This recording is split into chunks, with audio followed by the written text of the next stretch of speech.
All right, you guys, we've got this mini bike here, and you'll notice it doesn't have a clutch. So what I'm gonna do is teach you how to slip the clutch on a bike that doesn't have a clutch. It's called a centrifugal clutch. They're on a lot of the smaller bikes like the Z50 or a TTR50 or one of those smaller bikes that have a centrifugal clutch. So when you gas it, it goes automatically.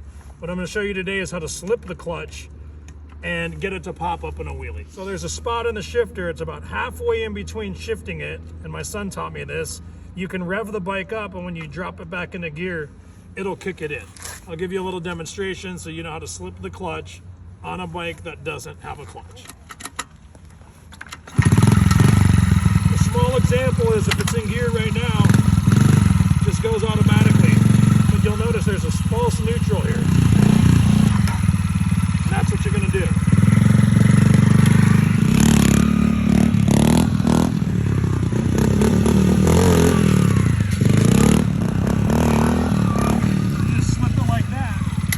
Down a little bit, like I said, about halfway, and then it'll slip it and pop the clutch for you.